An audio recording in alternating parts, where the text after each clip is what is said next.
Meu filho riu e disse: "Você sempre foi um peso na nossa vida, mãe. Fique em casa neste Natal." Eu respondi: "Então vou parar de pagar as prestações da sua casa que estão no meu nome." A sala inteira congelou em silêncio. E ele perguntou: "Quais prestações?" Era véspera de Natal, 23 de dezembro de 2023, às 18h30 da noite, na casa da minha nora Bianca, em Copacabana, na rua Barata Ribeiro, numa daquelas construções elegantes dos anos 90 que tem porteiro uniformizado e hall de mármore.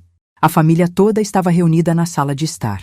Meu filho Luiz, de 32 anos, minha nora Bianca, de 29, meus 2 netinhos, Isabela, de 8, e Miguel, de 5 anos, e eu, Regina dos Santos, de 68 anos, aposentada do Banco do Brasil depois de 40 anos de serviço leal. O cheiro de tender assando no forno se misturava com o perfume caro da Bianca, um desses importados que custam mais que meu salário de uma semana inteira. As luzes da árvore de Natal piscavam num ritmo hipnotizante, refletindo nos enfeites dourados que ela fazia questão de comprar todo ano nas lojas chiques de Ipanema. Os meninos brincavam no tapete persa, outro presente meu, diga-se de passagem, enquanto os adultos conversavam no sofá de couro italiano. Tudo começou quando Bianca, com aquele jeito superior dela, aquela postura de quem acha que nasceu em berço de ouro, anunciou os planos para o Réveillon. Ela estava sentada na poltrona principal, aquela de veludo azul que eu comprei para eles no ano passado, usando um vestido vermelho que custou mais de R$ 800. Eu sei porque vi a etiqueta quando ela esqueceu na sacola. Gente, este ano a gente vai passar o Réveillon na casa da minha família em Búzios, ela falou, mexendo no cabelo recém-pintado no salão, aqueles reflexos loiros que ela retoca a cada 2 meses. Vai ser na casa de praia da minha tia Sônia, aquela com piscina e churrasqueira na varanda. Vai ter fogos na praia, a família toda reunida. Ela fez uma pausa, me olhou com aquele sorriso falso que eu já conhecia tão bem e completou: "Dona Regina, a senhora entende, né? É família mesmo, sangue do sangue. A senhora pode ficar tranquila aqui em casa, assistindo a Globo, fazendo sua ceinha." Senti meu coração apertar dentro do peito, como se alguém tivesse dado um nó. 40 anos criando esse menino sozinha, depois que o pai dele nos abandonou quando eu estava grávida de 6 meses. E agora eu era tratada como uma estranha. Mas engoli seco, respirei fundo, tentei manter a compostura. Afinal, era véspera de Natal. As crianças estavam ali. Mas o pior ainda estava por vir. Luiz, meu filho, meu único filho, sentado naquele sofá de couro que eu comprei para eles com o 13º do ano passado, deu uma risada. Não foi uma risadinha nervosa, não. Foi uma gargalhada debochada, daquelas que fazem a pessoa se sentir pequenininha. "É mãe", ele disse, esparramado no sofá que nem um adolescente malcriado. "Para de drama. Você sempre foi um peso na nossa vida mesmo. Fica em casa neste Natal, assiste suas novelas, faz sua comidinha. A gente precisa de um tempo para ser família, entende?" Bianca soltou uma risadinha maldosa e cobriu a boca com a mão, como se estivesse tentando esconder que estava achando graça da situação. Os netinhos pararam de brincar e ficaram olhando para mim com aqueles olhinhos confusos, sem entender direito o que estava acontecendo. E eu? Nossa, gente, eu senti uma raiva subir que nem fogo pelo peito, uma mistura de dor, indignação e revolta que quase me fez passar mal. As mãos começaram a tremer, o coração disparou. E eu senti aquele gosto amargo na boca que sempre vem quando a gente fica muito nervosa. 40 anos me matando de trabalhar, saindo de casa às 6 da manhã para pegar o ônibus lotado, aguentando o chefe grosseiro, guardando cada centavinho para dar uma vida boa para esse menino, e ele me chama de peso, na frente da nora e dos próprios filhos. Foi aí que uma calma estranha tomou conta de mim. Sabe aquela hora que a gente fica tão indignada que para de sentir qualquer coisa? Eu me levantei devagar da cadeira, arrumei minha blusa, olhei bem nos olhos do meu filho e falei, com uma voz que nem eu sabia que tinha: "Então tá bom, Luiz. Se eu sou um peso na vida de vocês, vou facilitar as coisas. Vou parar de pagar as prestações da sua casa que estão no meu nome." Gente, o silêncio que desceu naquela sala foi de cortar com faca. Bianca ficou branca que nem papel de carta, a boca meio aberta, como se tivesse visto um fantasma. Miguel parou no meio da brincadeira com o carrinho. Isabela me olhou com aqueles olhos grandes, sem entender nada. E Luiz? Meu filho me olhou com aquela cara de quem acabou de acordar de um sonho, totalmente perdido. Que prestações, mãe? Nesse momento exato, eu percebi uma coisa que me gelou até os ossos. Meu próprio filho, meu único filho, não fazia a menor ideia de como tinha conseguido aquela casa linda de 3 quartos em Copacabana, com vista para a praia, avaliada em mais de R$ 1.200.000. Ele realmente achava que tinha conquistado tudo sozinho com o salário de analista de sistemas dele, que na época não passava de R$ 4.000. Meu coração disparou ainda mais. Minhas mãos tremeram tanto que tive que segurar na mesa de centro para não perder o equilíbrio. 40 anos de sacrifício, de abrir mão de tudo pela felicidade dele. E meu filho não sabia nem como tinha conquistado o teto onde criava os próprios filhos. Como assim que prestações, Luiz? Bianca perguntou, e pela primeira vez desde que eu a conhecia, ela parecia genuinamente preocupada, não superior.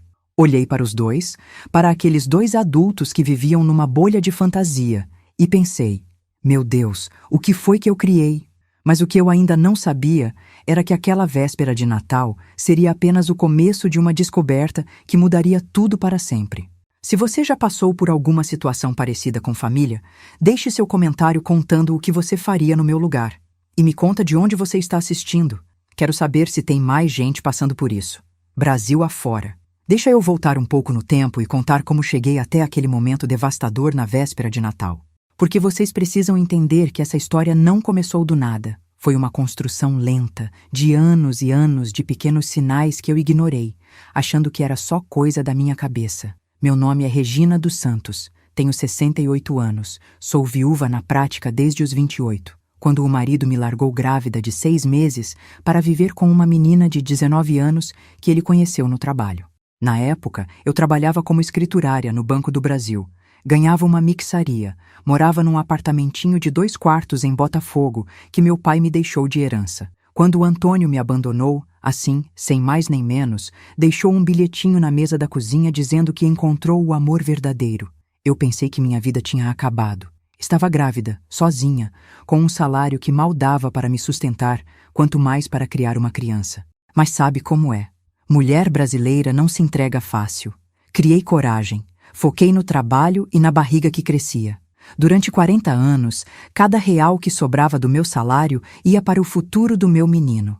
Comecei como escriturária ganhando R$ 300, fiz cursos noturnos, me especializei e terminei minha carreira como gerente de contas especiais, ganhando R$ 8.500. Luiz nasceu dia 15 de março de 1991, às 2 da madrugada, na maternidade Praça 15.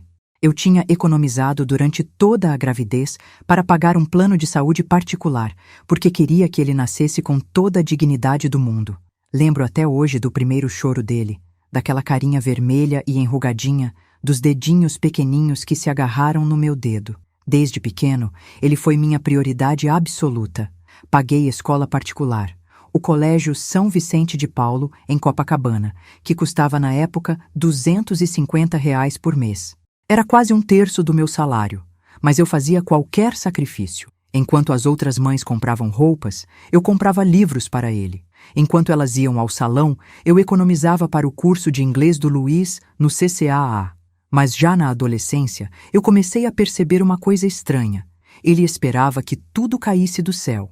Mãe, todos os meus amigos têm videogame, ele dizia aos 14 anos. E eu corria atrás, trabalhava hora extra, pegava empréstimo para comprar aquele Nintendo que custava R$ 500 na época.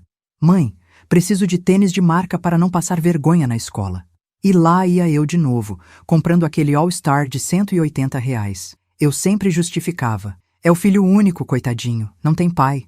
Vou dar tudo o que ele precisar. Mas olhando para trás, percebo que criei um monstro da dependência. Quando terminou o ensino médio, Luiz quis fazer faculdade de Sistemas de Informação na PUC-Rio. Gente, vocês sabem quanto custa a PUC? Na época, R$ 2.300 por mês. Eu ganhava R$ 4.500, ou seja, mais da metade do meu salário ia para a mensalidade dele. Tive que pegar um empréstimo no banco, usar o FGTS, vender até algumas joias que minha mãe me deixou. Mas eu pensava, é investimento no futuro dele. Quando ele se formar, vai ter uma vida boa, vai cuidar de mim na velhice. Durante os 5 anos de faculdade, Luiz nunca trabalhou, nem um estágio, nem um trabalhinho de fim de semana. Mãe, preciso focar nos estudos, ele dizia. E eu concordava, achava que estava certo. Pagava a faculdade, material, transporte, alimentação, roupas, tudo. Quando ele se formou, em 2014, conseguiu um emprego numa empresa de tecnologia em Botafogo, ganhando R$ 3.500. Eu fiquei tão orgulhosa. Meu filho, formado em faculdade particular, ganhando um salário decente aos 23 anos. Mas aí que começaram os primeiros sinais estranhos. Luiz conheceu a Bianca numa festa de formatura em 2015. Ela tinha 21 anos, tinha se formado em marketing na Estácio, família de classe média de Niterói. Na época, eu até gostei dela. Parecia uma menina educada, simpática, cheirosa, sempre bem arrumadinha. Mas logo nas primeiras visitas dela ao nosso apartamento, comecei a perceber uns trejeitos estranhos. Bianca tinha uma mania de fazer observações delicadas sobre tudo. Dona Regina, a senhora não acha que essa cortina é meio antiga para um apartamento tão bonito? Ela dizia, mexendo no cabelo com aquele jeito superior. Esses móveis são vintage, né? Estilo retrô, que interessante. Eu ficava sem jeito, mas pensava, é menina nova, deve ter outros gostos mesmo. Pior era quando ela comentava sobre minhas roupas. Dona Regina, essa blusa é linda. Deve ter custado caro, né? Eu vi uma igualzinha numa loja de departamento outro dia, sempre com aquele sorriso que não chegava nos olhos. Mas o que mais me incomodava era como ela tratava a comida que eu fazia. Eu sempre caprichava quando eles vinham almoçar. Fazia aquela feijoada que o Luiz adorava, farofa bem temperadinha, couve refogada, laranja cortadinha. E a Bianca sempre tinha algum comentário. Nossa, que tempero forte! Vocês cariocas gostam de comida bem temperada mesmo, né? Ou então, eu estou tentando cortar carboidrato, Dona Regina. A senhora tem alguma saladinha? Eles namoraram por 3 anos e se casaram em 2018. A festa foi no clube da família dela, em Niterói. E eu paguei metade de tudo, R$ 5.000 do meu bolso. Vestido da noiva, decoração, música, doces. Eu quis que meu filho tivesse um casamento bonito. Depois do casamento, eles alugaram um apartamento de 2 quartos em Copacabana, perto do trabalho dos dois. Luiz tinha sido promovido e ganhava agora R$ 4.000.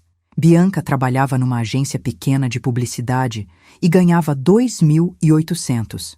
Juntos, tiravam quase R$ 7.000, o que era um salário bom para um casal jovem. Mas em 2019, quando a Isabela nasceu, tudo mudou. Eles vieram chorar as mágoas na minha casa numa tarde de domingo, a bebezinha no colo, os dois com cara de quem estava desesperado.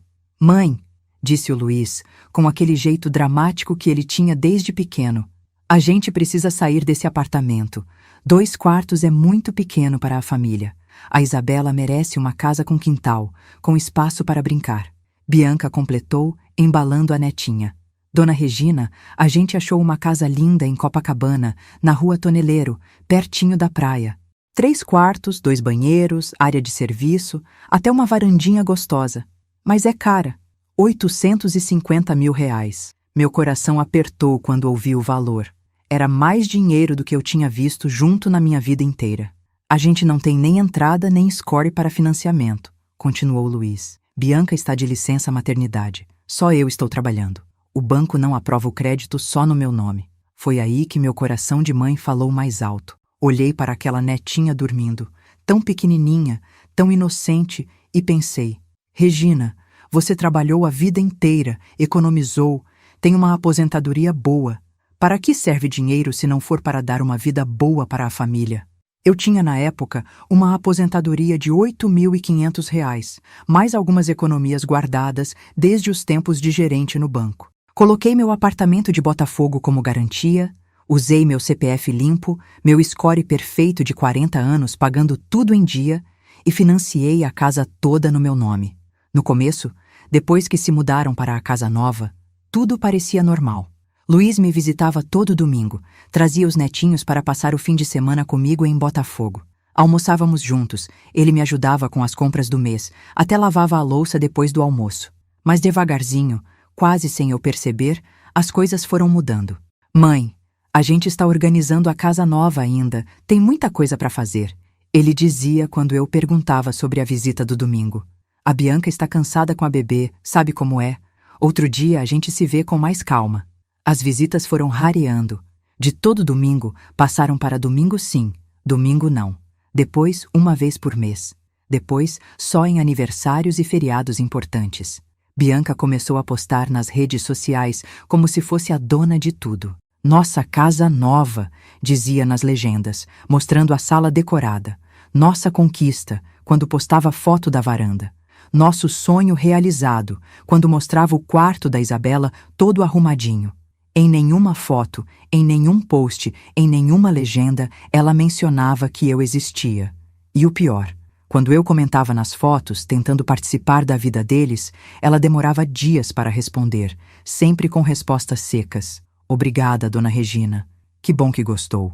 Mas o que eu ainda não sabia era que aquilo tudo era só o começo de um esquema muito mais elaborado do que eu jamais poderia imaginar. Quem aí já percebeu mudanças assim na família depois que melhorou de vida? Deixa seu comentário contando como foi.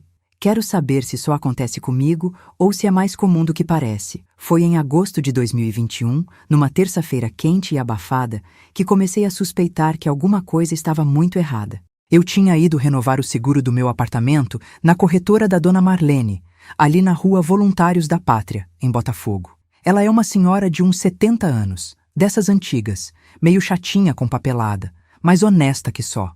Estava sentada na cadeira de plástico da salinha apertada dela, cheirando aquele cheiro de papel velho e café requentado, quando ela mexeu no computador e franziu a testa.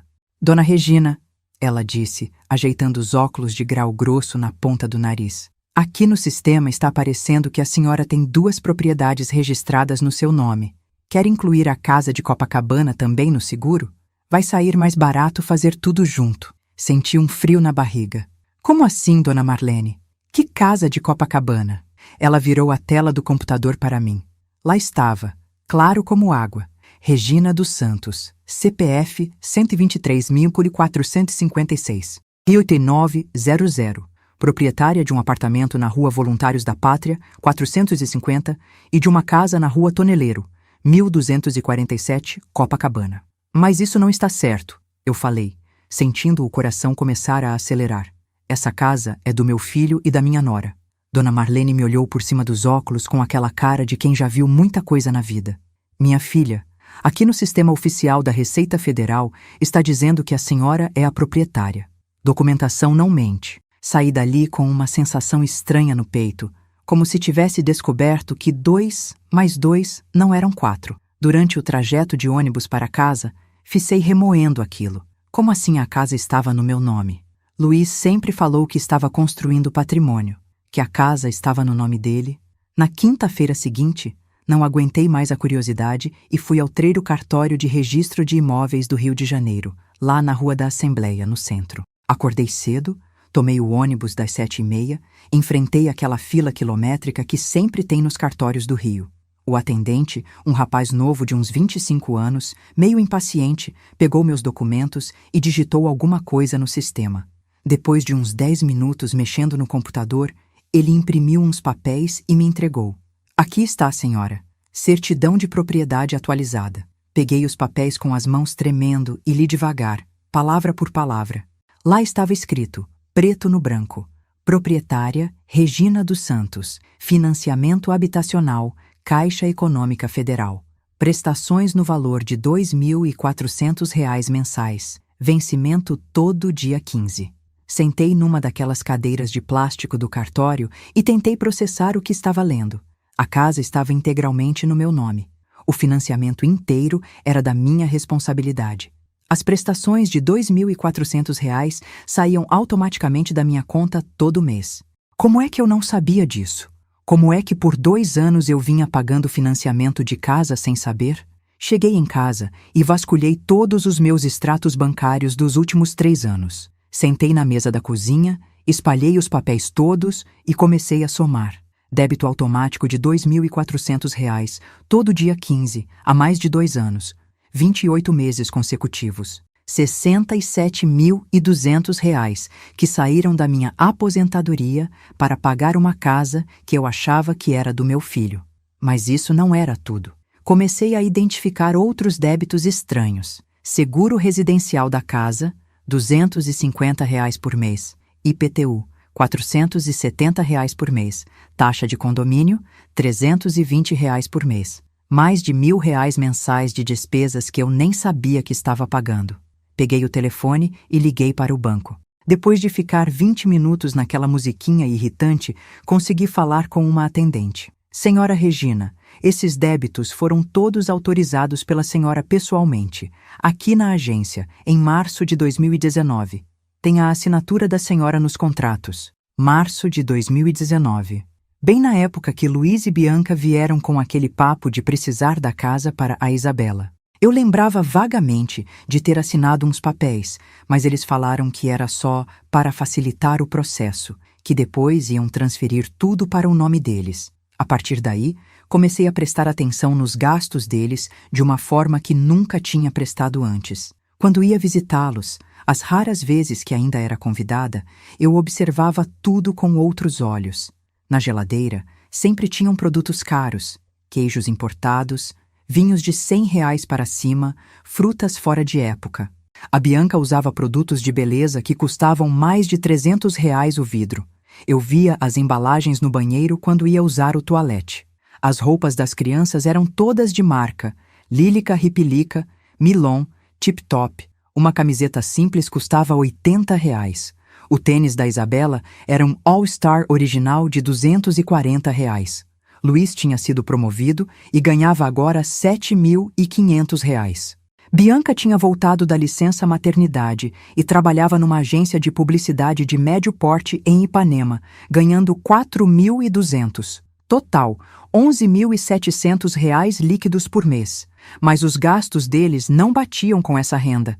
Carro novo todo ano. Sempre financiado, descobri depois. Restaurantes caros todo fim de semana. Viagens para Búzios, Petrópolis, até uma ida para Porto de Galinhas, que custou mais de R$ 8.000. Quando perguntei uma vez como conseguiam bancar tudo, Luiz me deu aquela resposta que hoje eu sei que era mentira. Ah, mãe, a gente se organiza bem, planeja os gastos, sabe? Bianca é ótima com planilhas. Em dezembro de 2021, estava arrumando a bolsa quando caiu um papel no chão. Era um extrato de cartão de crédito que tinha vindo pelo correio e que eu nem lembrava de ter aberto. Quando vi o valor da fatura, quase desmaiei. R$ 4.300.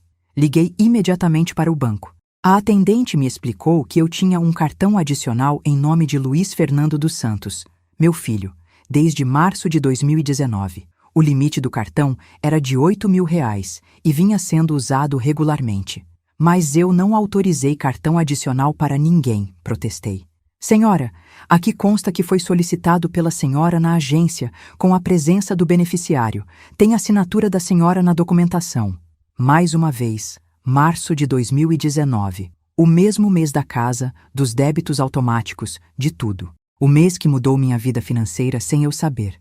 Pedi para a atendente me mandar por e-mail o extrato detalhado dos últimos 12 meses. Gente, quando vi aquele arquivo, quase tive um treco. Luiz tinha gastado em 2021 mais de R$ 42.000 no meu cartão. Restaurantes caros. Zuca, Lazai, Olympe. Lugares que custam R$ 300 por pessoa, só o jantar. Roupas na Osklen, Fórum, Animale, marcas que eu nem sabia que existiam. Produtos eletrônicos na Fast Shop. Uma televisão de 85 polegadas que custou R$ 6.800. E o pior, viagens. Pacotes completos para resorts em Angra dos Reis, pousadas em Búzios, até uma viagem para o Nordeste, que custou quase R$ 12.000. Foi em janeiro de 2022 que descobri a extensão real do esquema. Dona Alba, minha vizinha do quarto andar, uma senhora de 75 anos que mora aqui no prédio há mais de 30 anos, me parou no corredor com uma cara preocupada. Regina, ela disse, segurando meu braço com aquelas mãos cheias de veias saltadas. Preciso te contar uma coisa. Ontem à tarde, seu filho estava aqui com um corretor de imóveis. Eles estavam medindo seu apartamento, tirando fotos, falando sobre reforma. Senti o chão sumir debaixo dos meus pés. Como assim, dona Alba? O rapaz do terno, deve ser corretor, estava falando sobre o potencial do apartamento que com uma reforma pequena dava para valorizar em uns 100 mil reais. Seu filho concordava com tudo, dizia que vocês estavam pensando em vender para comprar uma casa maior para toda a família ficar junta. Essa informação me deixou em pânico total. Corri para o meu apartamento, peguei o telefone e liguei para Luiz. Quando ele atendeu, tentei manter a voz calma. Luiz, a dona Alba me disse que você estava aqui ontem com um corretor. É verdade? Do outro lado da linha, ele hesitou por uns segundos. Depois respondeu com aquele tom despreocupado que eu já estava aprendendo a desconfiar. Ah, mãe, é que a gente estava pensando. Você mora sozinha nesse apartamento grande, né? Seria mais prático a senhora vir morar com a gente. Aí, a gente podia vender seu apartamento e comprar uma casa maior, com quintal para as crianças, sabe? Mas, Luiz, esse apartamento é minha segurança. É tudo que tenho. Mãe, para de ser dramática. A senhora teria um quarto lindo na nossa casa, ia estar sempre perto dos netos, e o dinheiro do apartamento rendendo ia dar uma aposentadoria muito melhor. 2 semanas depois, decidi investigar mais fundo. Fui até o Detran e pedi um histórico completo dos veículos registrados no meu CPF. O que descobri me fez sentar na calçada e quase chorar ali mesmo, na frente de todo mundo. Desde março de 2019, tinham sido financiados 3 carros no meu nome. Primeiro, um Honda Civic 2019, no valor de R$ 87 mil, prestações de R$ 1.400 por mês durante 60 meses. Em julho de 2020, o Civic tinha sido vendido e foi financiado um Toyota Corolla 2020, no valor de R$ 95 mil, prestações de R$ 1.600 por mês. Em março de 2021, o Corolla foi vendido e entrou um Honda HR-V 2021, no valor de R$ 108 mil, prestações de R$ 1.900 por mês durante 72 meses. Somando tudo, eu estava pagando mensalmente: casa, R$ 2.400, despesas da casa, R$ 1.000, carro, R$ 1.900, cartão de crédito, pelo menos R$ 2.000. Total, mais de R$ 7 mil por mês da minha aposentadoria de R$ 8.500. Eu estava vivendo com menos de R$ 1.500 mensais, sem saber.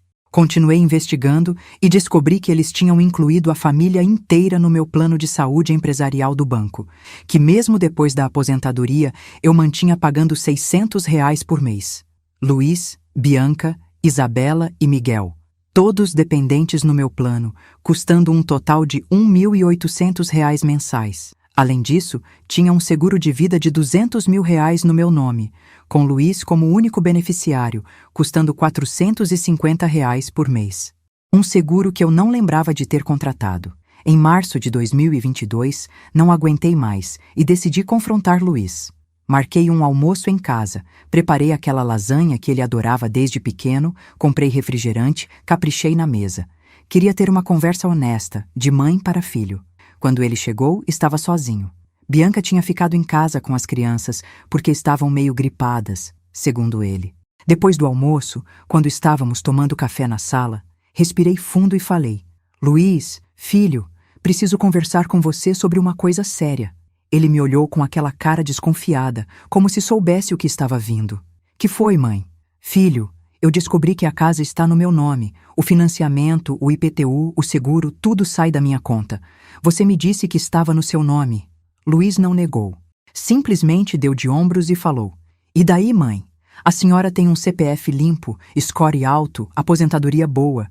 Foi mais fácil fazer no seu nome, mas a casa é nossa mesmo.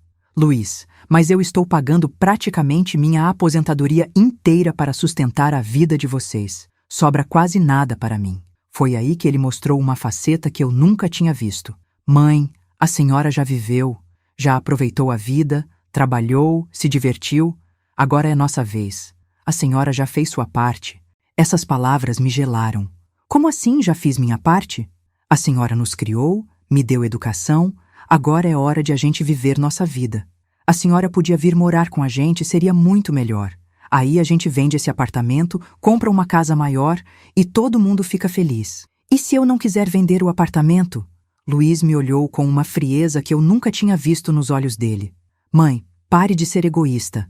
Pensa nos seus netos. Eles merecem uma casa boa, escola boa, vida boa. A senhora vai deixar o futuro das crianças de lado por causa de um apartamento velho? Em maio de 2022, comecei a receber cartas de cobrança no meu nome, financeiras que eu nunca tinha ouvido falar, cobrando dívidas que eu não conhecia.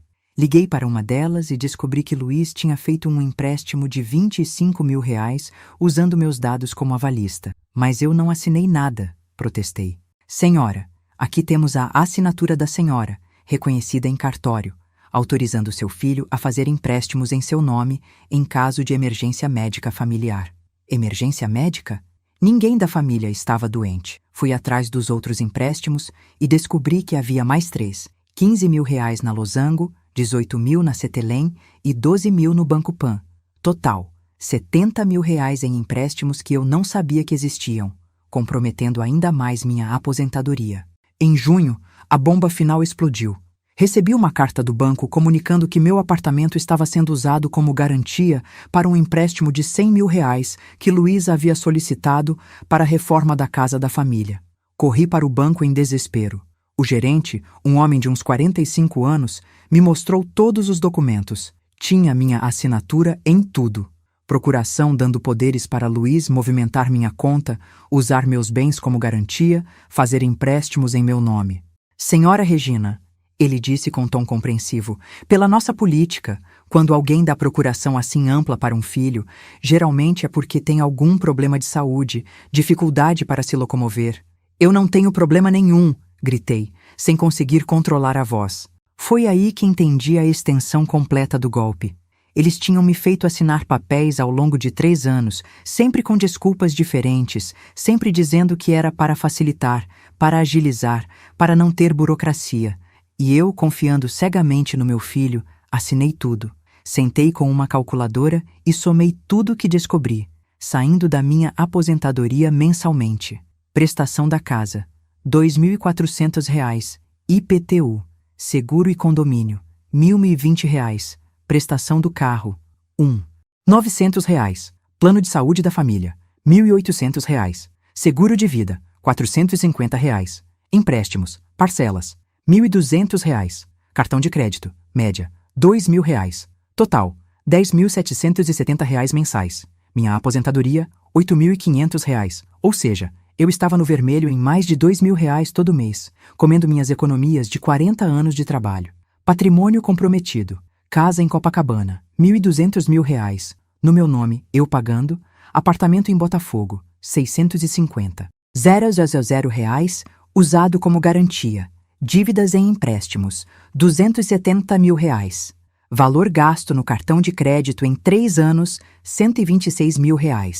Em 3 anos, sem saber, eu havia comprometido mais de R$ 2 milhões em patrimônio e dívidas para sustentar o padrão de vida de pessoas que me tratavam como peso morto. Foi numa noite de insônia, em junho de 2022, que tomei a decisão que mudaria tudo. Estava deitada na cama, olhando para o teto, fazendo as contas de cabeça pela 1000ª vez, quando algo clicou na minha mente. Eu tinha criado um monstro. Não era culpa só do Luiz ou da Bianca. Era minha culpa também. Por 40 anos, eu tinha ensinado para meu filho que ele podia ter tudo sem trabalhar para conquistar, que eu sempre estaria ali para resolver os problemas dele, que meu papel na vida era servir. Mas servir até quando? Até ficar na miséria? Até perder tudo que construí? Até morrer na pobreza depois de uma vida inteira de trabalho? Foi aí que decidi. Ia dar um ultimato, uma última chance para eles entenderem o que estavam fazendo comigo. Se não funcionasse, eu tomaria as medidas necessárias para me proteger. Mas o que eu ainda não sabia era que a resistência deles seria muito maior do que eu imaginava e que a batalha pela minha dignidade estava apenas começando. Quem aí já descobriu que estava sendo usado financeiramente pela própria família? Como vocês reagiram? Deixem nos comentários. Preciso saber que não estou sozinha nessa loucura.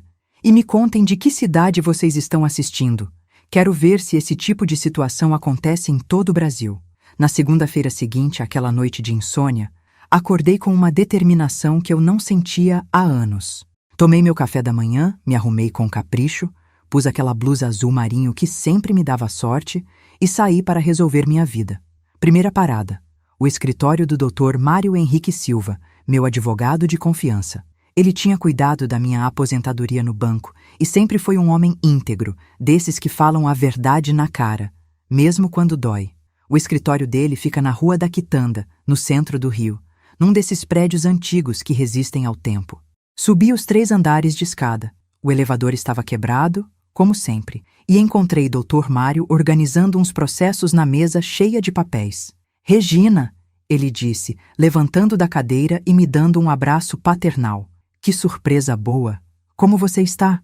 Dr. Mário tem uns 65 anos, cabelo grisalho bem cortado, sempre impecavelmente vestido mesmo naquele escritório pequenininho. É daqueles advogados velha escola que conhece cada vírgula da lei, mas nunca esquece o lado humano das situações. Sentei na cadeira de couro surrado na frente da mesa dele e despejei tudo. Cada descoberta, cada mentira, cada documento que encontrei. Ele me ouviu em silêncio absoluto, só fazendo anotações num bloquinho amarelo. Quando terminei de contar, Dr. Mário tirou os óculos, limpou as lentes devagar e me olhou com uma expressão que misturava indignação e tristeza. "Regina", ele disse com aquela voz grave que eu conhecia dos tempos do banco, "o que seu filho fez tem nome na lei. Chama-se apropriação indébita e uso de documento falso. Se você quiser, pode abrir um processo contra ele." Senti o estômago gelar. "Dr. Mário, eu não quero colocar meu filho na cadeia. Só quero recuperar minha dignidade e meu patrimônio. Entendo perfeitamente, mas preciso que você saiba seus direitos. Esta casa está no seu nome. Você paga as prestações. Por lei, você pode pedir a desocupação do imóvel imediatamente. Eles são apenas ocupantes sem contrato." Ele abriu uma gaveta e tirou uns formulários. "Vamos fazer o seguinte. Eu vou preparar toda a documentação para proteger seu patrimônio. Vamos cancelar essas procurações abusivas, bloquear novos empréstimos no seu nome e dar um ultimato oficial para eles. Quanto tempo tenho para pensar? Regina, cada dia que passa, eles podem estar contraindo novas dívidas no seu nome. Quanto mais você esperar, pior pode ficar a situação."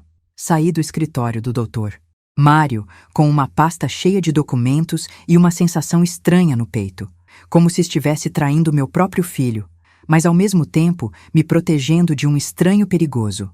Na quarta-feira, encontrei minha amiga Vera no shopping da Gávea, onde sempre nos encontrávamos para tomar um café e colocar a conversa em dia. Vera Lúcia Mendes, 71 anos, também aposentada do Banco do Brasil, viúva há 10 anos, sempre foi minha confidente nos momentos difíceis. Estávamos sentadas na praça de alimentação, tomando aquele café com leite condensado que ela adora, quando desabafei sobre tudo que tinha descoberto. Vera me ouviu com uma cara cada vez mais indignada, balançando a cabeça de um lado para o outro. "Regina", ela disse batendo a colher na xícara com força, "para de ser boba. Esse menino está te usando descaradamente. Você criou um parasita." Vera nunca teve papas na língua. Perdeu o marido num acidente de carro e criou 2 filhas sozinha, sempre com muita dureza e disciplina. As filhas dela hoje são mulheres independentes, uma médica e outra engenheira, que visitam a mãe todo fim de semana e ajudam com as despesas da casa. "Vera, mas ele é meu filho único. Se eu não cuidar dele, quem vai?" "Regina, escuta bem o que eu vou te dizer. Filho que presta não precisa que a mãe se sacrifique assim. As minhas meninas ganham bem, têm suas vidas e ainda sobra para ajudar a velha aqui. Sabe por quê? Porque eu ensinei limites desde pequenas." Ela pegou minha mão por cima da mesa. "Você tem que dar um basta nessa situação, senão vai morrer na miséria depois de uma vida inteira de trabalho." "Mas e se eles me cortarem da vida deles? E se eu não ver mais os netinhos?" Vera me olhou com aquela cara de quem já passou por muita coisa na vida. "Minha filha, eles estão te chantageando emocionalmente, usando as crianças como moeda de troca. Isso não é amor, é manipulação." Na quinta-feira, encontrei Dona Alba no elevador. Ela estava voltando da farmácia com uma sacolinha de remédios, andando devagar com aquela bengala de madeira que usa desde a cirurgia no quadril. "Regina", ela disse assim que entramos no elevador, "posso te fazer uma pergunta indiscreta?" "Claro, Dona Alba." "Seu filho está com algum problema financeiro? Porque ontem à noite ele estava aqui de novo com aquele corretor e os dois estavam discutindo o valor de venda, prazo para entrega do apartamento." Senti o sangue ferver. Depois de tudo que conversamos, depois de eu ter deixado claro que não queria vender o apartamento, Luiz continuava com os planos às minhas costas. Dona Alba, a senhora pode me fazer um favor? Se eles aparecerem aqui de novo, pode me ligar no celular? Claro, minha filha. Mas cuidado, viu? Já vi muita história de família neste prédio. Quando o filho começa a querer vender casa da mãe sem ela saber, geralmente não acaba bem.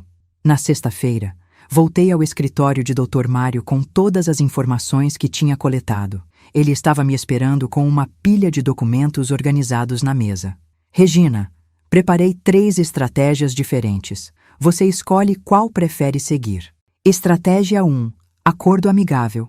Chamamos seu filho para uma reunião aqui no escritório, apresentamos todas as evidências e tentamos um acordo. Ele assume as dívidas que fez no seu nome, devolve a gestão do seu patrimônio e vocês fazem um contrato claro sobre ajuda financeira futura. Estratégia 2. Ultimato oficial. Enviamos uma notificação extrajudicial dando 30 dias para ele regularizar a situação financeira, assumir as dívidas e devolver seus documentos. Se não cumprir, partimos para as medidas legais. Estratégia 3. Ação imediata. Cancelamos todas as procurações hoje, bloqueamos seu CPF para novos empréstimos e pedimos reintegração de posse da casa. Seria uma ruptura total, mas protegeria imediatamente seu patrimônio. Pensei por alguns minutos. Dr. Mário, vou tentar a estratégia 1. Quero dar uma última chance para ele entender a gravidade da situação. Perfeito. Vou ligar para ele ainda hoje e marcar uma reunião para segunda-feira. Mas, Regina, se ele não aceitar o acordo, você tem que estar preparada para endurecer. Dr. Mário ligou para Luiz na minha presença, usando o viva voz. Quando Luiz atendeu, sua voz estava relaxada, despreocupada. Alô, Dr. Mário, tudo bem? Quanto tempo? Luiz, boa tarde. Estou aqui com sua mãe no meu escritório. Precisamos conversar sobre questões financeiras familiares. Você pode vir segunda-feira às 14 horas? A voz do Luiz mudou completamente de tom. Questões financeiras? Que questões financeiras? Está acontecendo alguma coisa com minha mãe? Nada que não possa ser resolvido numa conversa civilizada. Segunda-feira às 14 horas, pode ser?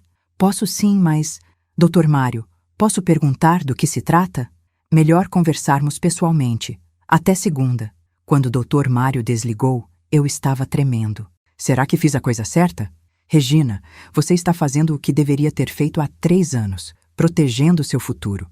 Durante o fim de semana, Dr. Mário e eu organizamos toda a documentação que seria apresentada a Luiz. Ele preparou uma pasta com extratos bancários mostrando todos os débitos automáticos, contratos de financiamento da casa no meu nome, histórico de veículos financiados no meu CPF, faturas de cartão de crédito com gastos detalhados, comprovantes de empréstimos feitos sem meu conhecimento, cálculo total do patrimônio comprometido.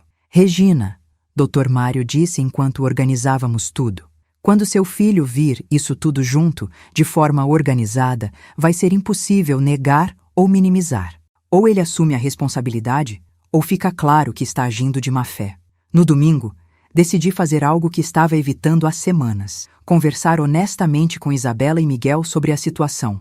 Não todos os detalhes, é claro, mas o suficiente para eles entenderem que a vovó estava passando por um momento difícil. Liguei para a casa deles e pedi para falar com as crianças. Bianca atendeu com aquele tom falso de sempre.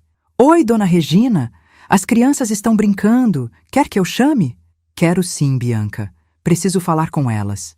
Primeiro falei com a Isabela, que aos 8 anos já entende bastante coisa.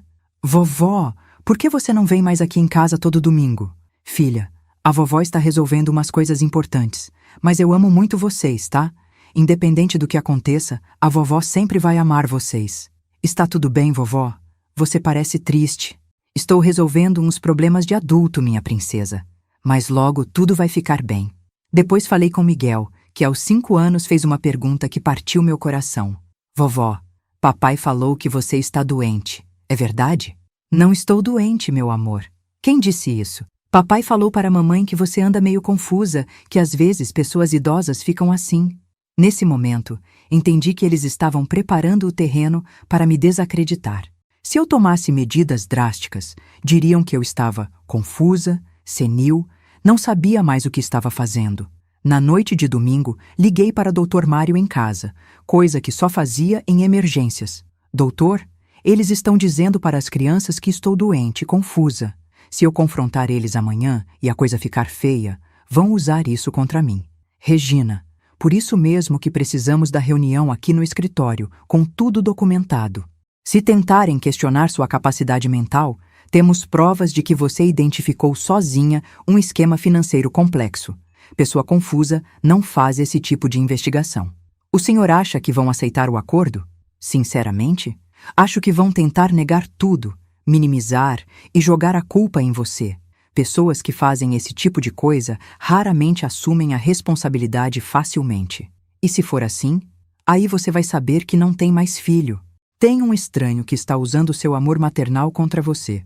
Essas palavras doeram, mas eu sabia que Dr. Mário estava certo. Era hora de descobrir se ainda restava alguma coisa do menino que criei, ou se ele tinha se transformado completamente numa pessoa que eu não reconhecia. Segunda-feira, 11 de julho de 2022. Acordei às 5h30, mesmo sem o despertador tocar. Tomei um banho demorado, escolhi minha roupa com cuidado, um conjunto azul marinho que sempre me dava confiança, e saí de casa às 13h para chegar com antecedência ao escritório. Dr. Mário me recebeu com um café fresquinho e um sorriso encorajador. Pronta para isso, Regina? Pronta não sei, mas necessário eu sei que é. Às 14h05, Luiz chegou. Entrou no escritório com aquele ar descontraído de sempre. Cumprimentou o doutor. Mário com tapinha nas costas. Me deu um beijinho no rosto, como se nada estivesse acontecendo. E aí, qual é a situação? Ele disse, sentando na cadeira com aquela pose relaxada que eu conhecia tão bem. Dr. Mário abriu a pasta de documentos na mesa e disse com voz firme: Luiz, sua mãe descobriu que você vem usando o CPF e o patrimônio dela para financiar seu padrão de vida há mais de 3 anos. Vamos conversar sobre como resolver isso. A expressão do Luiz mudou completamente. Por alguns segundos, vi nos olhos dele a mesma cara que ele fazia quando era pego em alguma mentira na adolescência. Mas o que aconteceu a seguir me mostrou que meu filho tinha se tornado alguém muito mais perigoso do que eu jamais imaginei. Pessoal, quem aí já precisou contratar advogado para se proteger da própria família? Como foi a coragem para dar esse passo? Deixem nos comentários suas experiências. Às vezes, a gente se sente sozinha nessas situações, mas talvez seja mais comum do que imaginamos. A expressão do Luiz passou por várias fases em questão de segundos. Surpresa, depois nervosismo, depois uma frieza que eu nunca tinha visto nos olhos dele. Ele se recostou na cadeira e cruzou os braços, assumindo uma postura defensiva. Dr. Mário, ele disse com uma calma forçada, acho que tem algum mal-entendido aqui. Minha mãe às vezes fica meio confusa com essas questões financeiras. Dr. Mário o interrompeu imediatamente, abrindo a primeira pasta. Luiz, não há confusão nenhuma. Sua mãe fez uma investigação minuciosa e descobriu exatamente o que você vem fazendo. Quer ver as evidências? Ele espalhou na mesa os extratos bancários, contratos de financiamento, faturas de cartão, uma pilha de papéis que contava a história completa dos últimos 3 anos. Casa financiada no nome dela, prestações de R$ 2.400, carros financiados no CPF dela, prestações de R$ 1.900, empréstimos feitos sem o conhecimento dela, totalizando R$ 70 mil em dívidas. A cada documento que Dr. Mário mostrava, Luiz ia ficando mais vermelho. Mas em vez de demonstrar arrependimento ou vergonha, ele começou a mostrar irritação. Peraí, ele disse levantando a voz pela primeira vez. Minha mãe autorizou tudo isso. Ela assinou todos os papéis. Luiz, eu falei sentindo minha voz tremer um pouco. Você me disse que era só para facilitar o processo, que depois ia transferir tudo para seu nome. Você mentiu para mim. Eu não menti nada. Eu só não expliquei todos os detalhes, porque a senhora não entende essas coisas financeiras complexas. Dr. Mário se inclinou para a frente. Luiz, sua mãe trabalhou 40 anos no Banco do Brasil. Ela entende perfeitamente de questões financeiras. O que ela não entende é como o filho dela pode usar isso contra ela. Luiz mudou de estratégia. Suavizou a voz e assumiu aquele tom que usava quando queria alguma coisa desde pequeno. Mãe, olha só. Eu entendo que a senhora ficou preocupada com essas contas todas.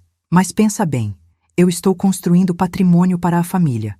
A casa vai ser nossa quando for mais velha. Os netos vão ter onde morar. É um investimento no futuro da família. Luiz, Dr. Mário disse secamente, sua mãe já tem 68 anos. Ela não tem que construir patrimônio para ninguém. Ela tem que preservar o que já construiu em 40 anos de trabalho. Mas, Dr. Mário, família é isso. Um ajuda o outro. Minha mãe sempre me ajudou. Ajudar é uma coisa, eu interrompi, sentindo uma coragem que não sabia que tinha. Usar é outra. Você está gastando mais da minha aposentadoria do que eu ganho. Estou comendo minhas economias para sustentar a vida de vocês. A senhora está exagerando. Luiz! Dr. Mário bateu a mão na mesa, fazendo todos os papéis tremularem. Sua mãe está gastando R$ 10.700 por mês para sustentar vocês. A aposentadoria dela é de 8.500. Ela está no vermelho há 2 anos. Luiz ficou em silêncio por alguns segundos, processando os números. Quando falou novamente, foi com uma frieza que gelou meu sangue. E daí? Ela tem economias. Tem um apartamento que vale R$ 600.000. Não vai morrer de fome. E daí? Eu gritei, sem conseguir me conter. E daí que são minhas economias? E daí que é meu apartamento? E daí que eu trabalhei 40 anos para ter essa segurança? Foi nesse momento que Luiz mostrou quem realmente tinha se tornado. Ele se levantou da cadeira, caminhou até a janela e falou sem olhar para mim. Mãe, a senhora já viveu, já aproveitou, já trabalhou, já fez tudo o que queria fazer. Agora é nossa vez. A Bianca e eu estamos na melhor fase da vida, com filhos pequenos, precisando construir nosso futuro. Luiz, doutor. Mário disse com uma voz que cortava o ar. Você está dizendo que sua mãe não tem mais direito a uma vida digna porque já trabalhou? Estou dizendo que ela pode vir morar conosco, ajudar com as crianças e vender esse apartamento para investir no futuro da família. Seria muito mais inteligente. Senti como se tivesse levado um soco no estômago. Ajudar com as crianças? Você quer que eu vire babá das suas filhas depois de sustentar vocês com meu dinheiro? Não é babá, mãe. É ser avó presente. E outra coisa, a senhora sempre reclamou que se sentia sozinha. Morando conosco, ia estar sempre com a família. Luiz voltou para a cadeira e assumiu um tom que misturava ameaça com vitimização. Mãe, pensa bem no que a senhora está fazendo. Se a senhora me forçar a sair da casa, onde as crianças vão morar? Numa casa alugada qualquer? As meninas vão ter que mudar de escola, sair do bairro onde tem amigos. Luiz, eu disse, sentindo lágrimas queimando os olhos. Você está me chantageando com os meus próprios netos? Não é chantagem, é realidade. E outra coisa, se a senhora fizer isso, vai ficar sem ver as crianças. A Bianca já está muito magoada com essa situação toda.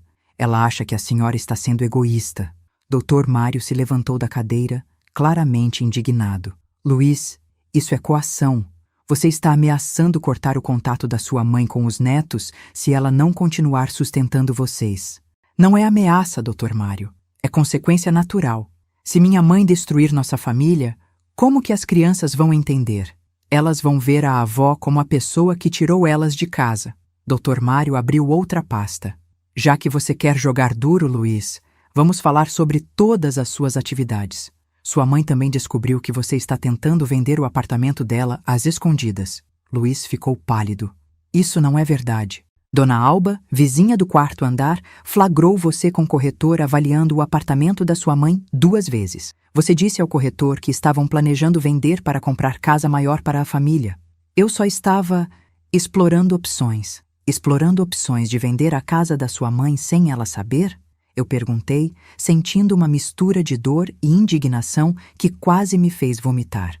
Mãe, a senhora podia ter uma vida muito melhor morando conosco. Esse apartamento é grande demais para uma pessoa só. Dr. Mário continuou. E tem mais, Luiz. Sua mãe descobriu que você fez ela assinar uma procuração que te dá poderes para usar o apartamento como garantia de empréstimos. Você já usou esse poder para pegar R$ 100.000 emprestados. Esse empréstimo foi para reformar a casa, para melhorar o patrimônio. Que patrimônio, Luiz? Eu explodi.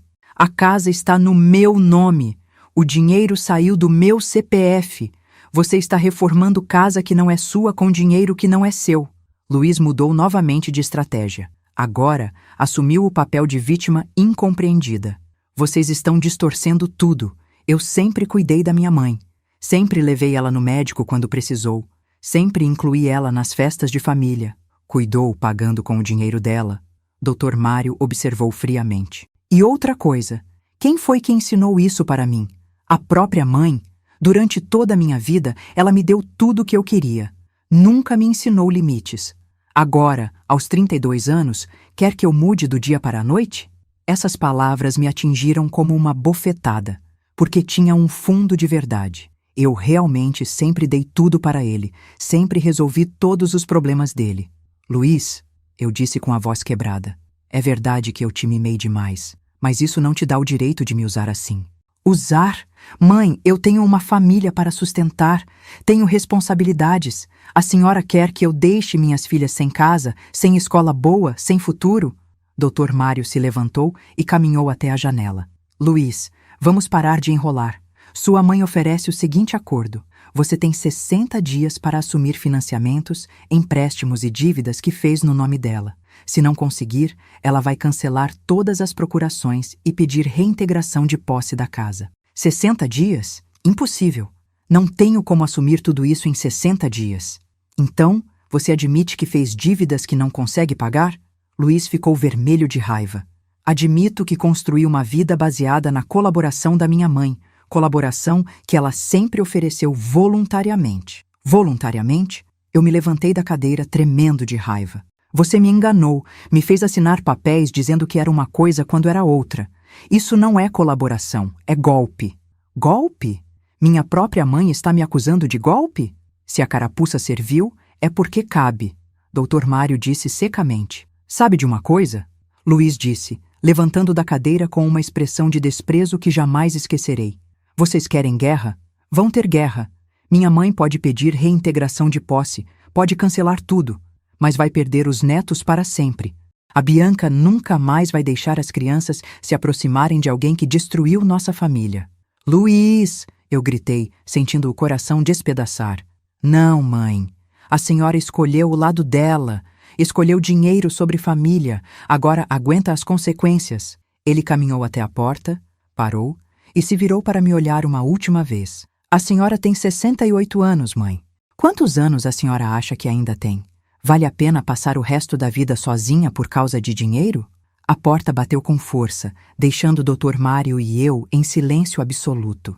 Chorei por 10 minutos. Chorei pela perda do filho que pensei que tinha criado. Chorei pelos netos que podia perder. Chorei pelos 40 anos de sacrifícios que pareciam ter sido em vão. Mas quando parei de chorar, algo extraordinário aconteceu. Senti uma calma que não experimentava há anos. Uma clareza absoluta sobre o que precisava fazer. Dr. Mário, eu disse, enxugando os olhos com um lenço de papel que ele me ofereceu. Vamos começar os procedimentos. Todos eles. Tem certeza, Regina? Absoluta. Meu filho se transformou num estranho que está me roubando. Se ele quer guerra, vai ter guerra. Mas ele não conhece a força de uma mulher que trabalhou 40 anos para chegar onde chegou. Naquela mesma tarde, ainda no escritório de Dr. Mário, tomamos as seguintes providências. Cancelamento de todas as procurações. Protocolo feito imediatamente no cartório bloqueio do CPF para novos empréstimos e financiamentos. Notificação extrajudicial para desocupação da casa em 30 dias. Cancelamento do cartão adicional em nome de Luiz, alteração da conta bancária para evitar débitos não autorizados. Luiz vai receber a notificação amanhã, Dr. Mário explicou. A partir daí, ele tem 30 dias para sair da casa voluntariamente ou apresentar uma defesa legal. E se ele não sair? Aí entramos com ação de reintegração de posse. Como a casa está no seu nome e você paga as prestações, é um caso claro. Ele não tem como contestar. Na manhã seguinte, meu telefone tocou às 6h30. Era Luiz gritando como um louco. Mãe, que palhaçada é essa? Chegou um oficial de justiça aqui em casa. Bianca está chorando. As crianças estão apavoradas. Luiz, eu disse com uma calma que surpreendeu até a mim mesma. Você escolheu esse caminho quando decidiu me ameaçar com os netos ontem. A senhora está louca? Vai jogar os próprios netos na rua? Eu não estou jogando ninguém na rua. Estou retomando minha propriedade que você usou sem permissão.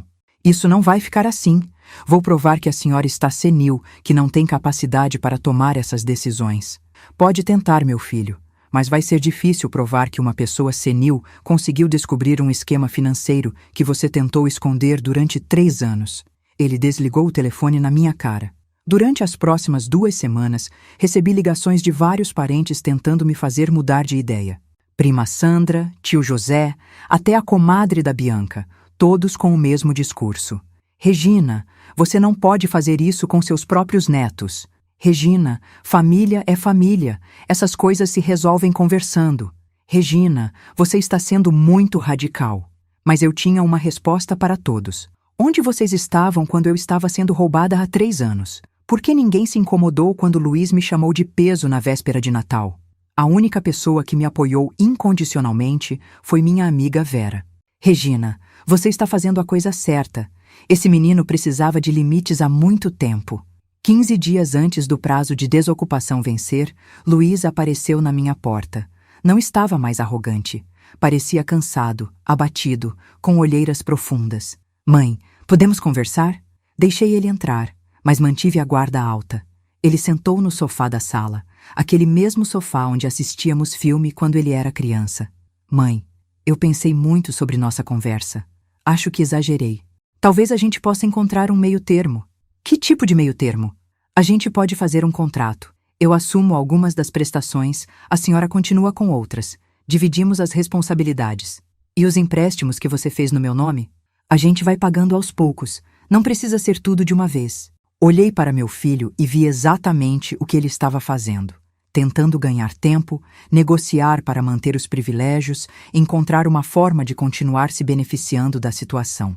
Luiz, eu disse levantando do sofá, você teve 3 anos para ser honesto comigo. Teve ontem para ser honesto no escritório do Dr. Mário. Agora é tarde. Mãe, por favor, pensa nas crianças. Eu estou pensando nas crianças. Estou pensando que elas merecem um pai que trabalhe para sustentar a família, não um pai que usa a avó. Luiz tentou mais uma carta. Mãe, se a senhora fizer isso, eu vou contar para todo mundo que a senhora ficou senil. Vou dizer que está com problemas mentais, que não sabe mais o que está fazendo. Foi nesse momento que entendi que havia perdido meu filho completamente. O menino que criei jamais me ameaçaria destruir minha reputação. Pode contar, Luiz. Mas vai ser interessante explicar como uma pessoa senil conseguiu descobrir todos os seus esquemas, contratar um advogado e organizar toda a documentação necessária para se proteger. Ele saiu da minha casa batendo a porta. No último dia do prazo, Luiz e Bianca saíram da casa. Não houve drama público, não houve gritaria. Eles contrataram uma empresa de mudanças e transferiram as coisas para um apartamento alugado em Vila Isabel. Doutor, Mário estava comigo quando recebemos a ligação, confirmando que as chaves tinham sido entregues ao porteiro. Acabou, Regina. A casa é sua novamente. Mas eu não senti vitória. Senti um vazio imenso no peito. Nos primeiros meses após retomar a casa, pensei em vendê-la. Era grande demais para mim e trazia memórias dolorosas, mas Vera me deu um conselho precioso. Regina, não toma decisões importantes quando você ainda está machucada. Espera a poeira baixar. Decidi alugar a casa e usar o dinheiro para complementar minha aposentadoria. Consegui um aluguel de R$ 4.000 por mês, dinheiro que fez toda a diferença na minha qualidade de vida.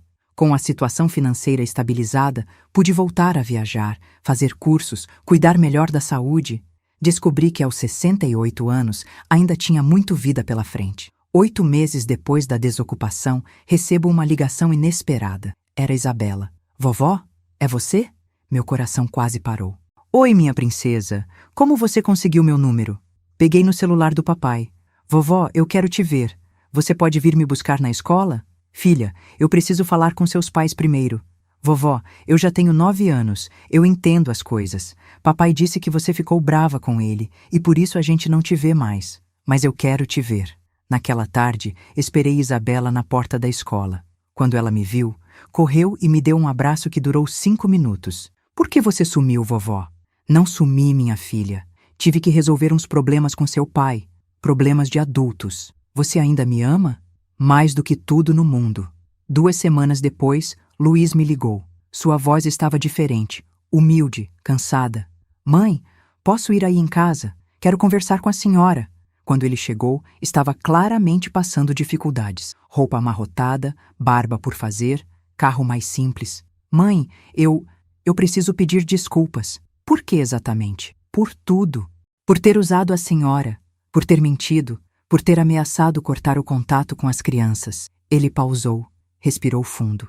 A senhora estava certa em tudo. O que mudou? A realidade bateu. Sem o dinheiro da senhora, descobri que nosso padrão de vida era insustentável. Tive que cortar gastos, vender coisas, mudar as meninas de escola. Ele me olhou com lágrimas nos olhos. Entendi que estava vivendo uma mentira. Luiz, eu disse sentando ao lado dele no sofá. Você sabe qual foi meu maior erro? Qual? Te dar tudo sem te ensinar o valor do esforço, te proteger de todas as consequências sem te deixar aprender com os erros. E o meu maior erro foi achar que meu amor por você me dava o direito de ser sustentado por você para sempre. Ficamos em silêncio por alguns minutos. Mãe, a senhora pode me perdoar? Já perdoei, filho. Mas perdoar não significa esquecer.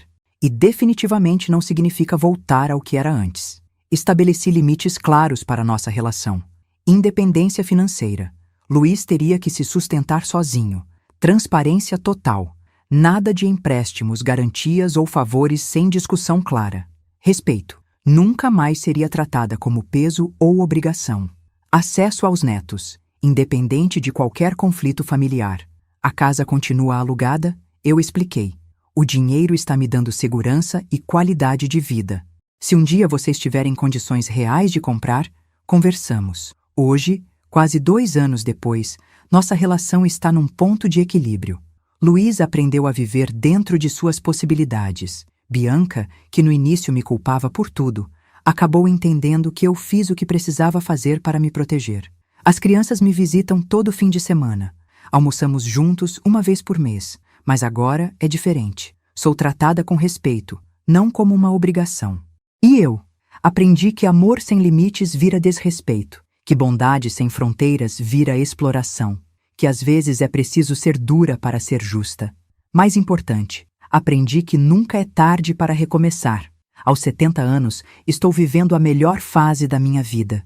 Tenho independência financeira, saúde, relacionamentos saudáveis e a satisfação de ter ensinado uma lição valiosa para meu filho. A casa que tanto conflito causou hoje gera renda para minha aposentadoria. O apartamento que quase perdi continua sendo meu lar seguro. E os netos que usaram para me chantagear hoje me amam e me respeitam genuinamente. Às vezes, a melhor herança que podemos deixar para nossos filhos não é dinheiro ou patrimônio. É ensiná-los a serem pessoas decentes, mesmo que a lição doa. É mostrar que amor verdadeiro inclui limites, respeito e reciprocidade. Luiz hoje é um homem melhor do que era há 2 anos. Mais responsável, mais maduro, mais grato. E, ironicamente, nossa relação está mais forte agora do que quando ele dependia financeiramente de mim. Como disse minha amiga Vera, Regina, você não perdeu um filho parasita, você recuperou um filho homem. E sabe de uma coisa? Ela estava completamente certa. Se essa história tocou seu coração, se você já passou por algo parecido ou conhece alguém que viveu situação similar, deixe seu comentário contando de onde você está assistindo e o que sentiu. Compartilhe este vídeo com alguém que precisa ouvir essa mensagem de que nunca é tarde para recuperar nossa dignidade. Se inscreva no canal para mais histórias reais de superação e força feminina. E assista agora a próxima história que está passando na sua tela. Tenho certeza que vai te emocionar tanto quanto essa.